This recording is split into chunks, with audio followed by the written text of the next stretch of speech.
m'appelle Bernette, je suis ici sur le Festival d'archéologie à Saint-Dizier pour reconstruire un four primitif. Donc une des suppositions qu'on a de four à poterie préhistorique néolithique. Donc la base, c'est de faire comme une grosse vannerie et de mettre du torchis, enfin de l'argile, avec un mélange organique au-dessus pour pouvoir cuire ce qu'il y a derrière, donc les poteries de reconstitution historique et archéologique. Donc ça rentre dans un cadre d'archéologie expérimentale où on teste une des suppositions pour voir si c'est viable et amener à évoluer sur nos théories sur une période où il n'y a pas d'écrit.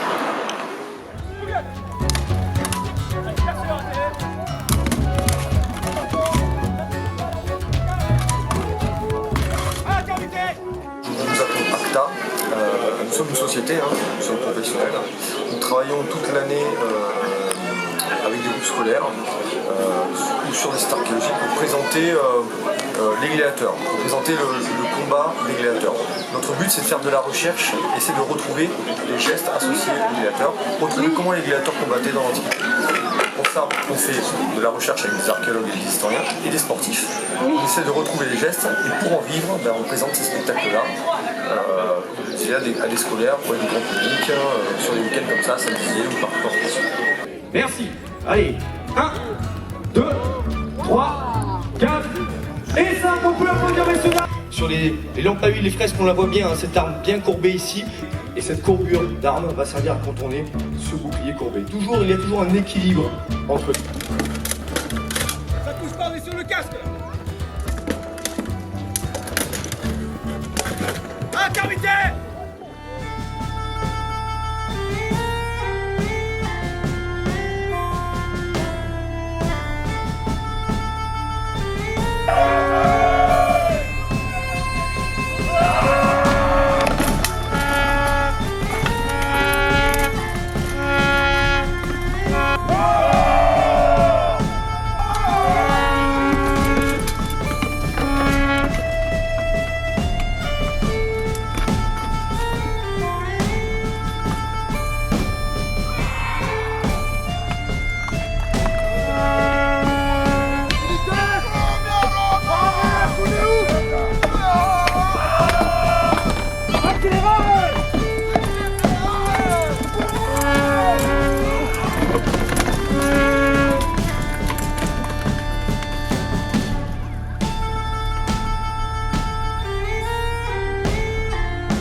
touché, celle-ci n'a pas du tout.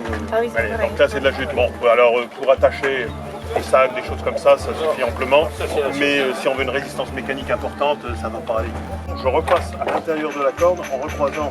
Et quand ça va se serrer, tous les liens vont se pincer et ça ne se défait jamais. Et si on avait besoin de le défaire, pour une raison X ou Y, pour rabouter une corde ou quoi, on peut le rabouter sur le même principe. Ce diamètre-là, on l'utilisait dans le monde agricole, c'était pour faire les traits à perche, qu'on appelait les traits à perche. Vous savez, c'était la corde qui passait tout en haut de la remorque de foin ou de paille pour tenir. Et donc on était pendu après ça, et ça ne se bougeait pas. Ça bougeait.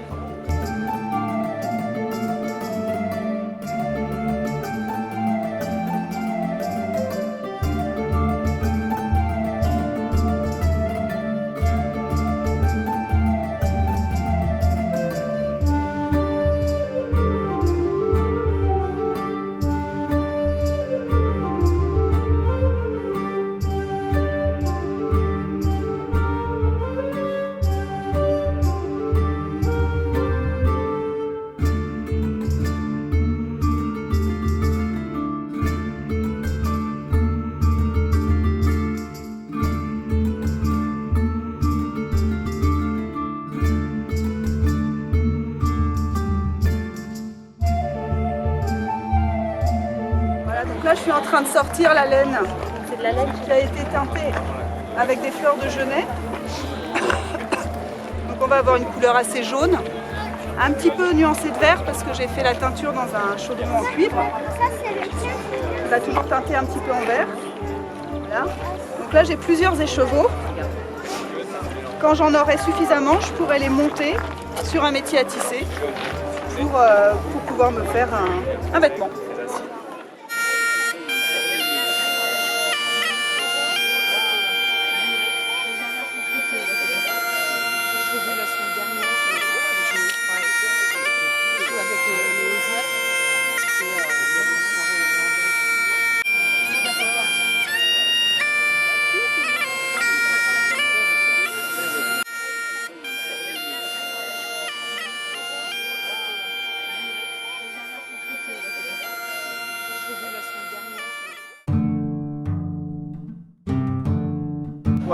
Je suis vraiment émerveillé, c'est d'une richesse incroyable.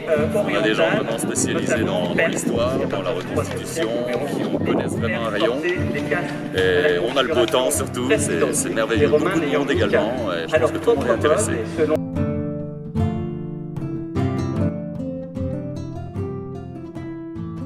Avec plaisir. Avec plaisir. Parce que c'est vraiment une équipe formidable.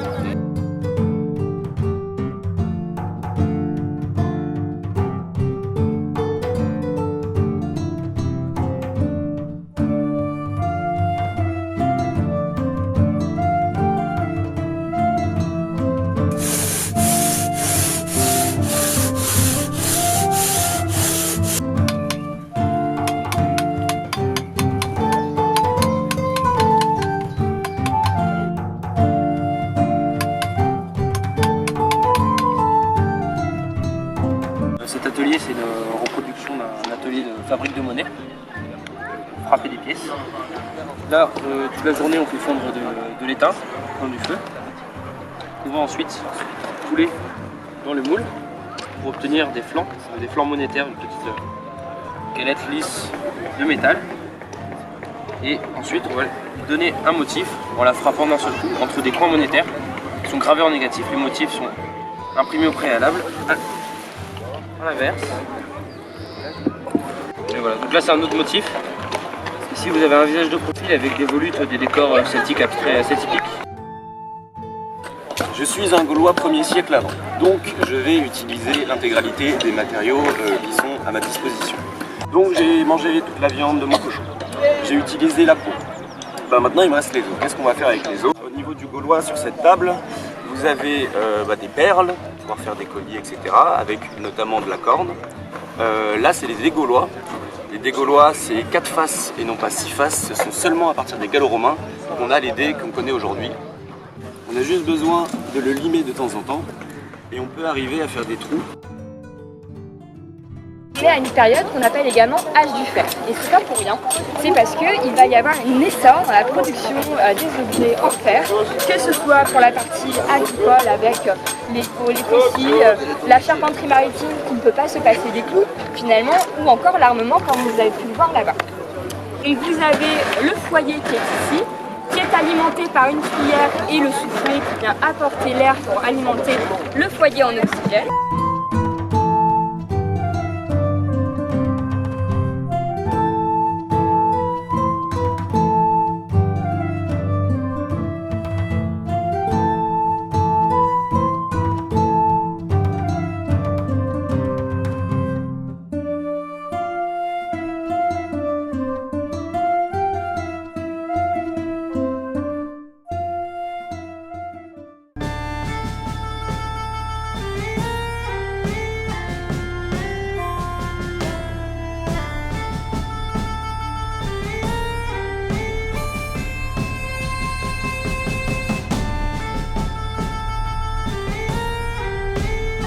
On est plus axé période médiévale.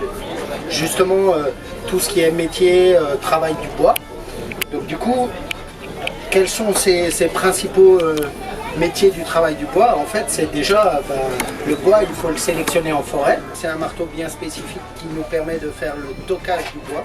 Le charpentier, il va pouvoir utiliser ces pièces de bois pour réaliser soit ces assemblages qui serviront soit dans une maison à colombage, soit dans une charpente, ou alors pour faire des pièces plus travaillées pour tout ce qui est pièces qui sera visible à l'intérieur d'une maison, donc les encadrements de portes, les encadrements de fenêtres, tout ce genre de choses.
Très intéressante, très bien expliquée. On voit que les gens prennent le temps, ils sont très agréables. Expliquer et réexpliquer d'ailleurs, parce que des fois... On voit que voilà, ils sont dans le rôle, on sent qu'ils le vivent. Ouais, c'est ça.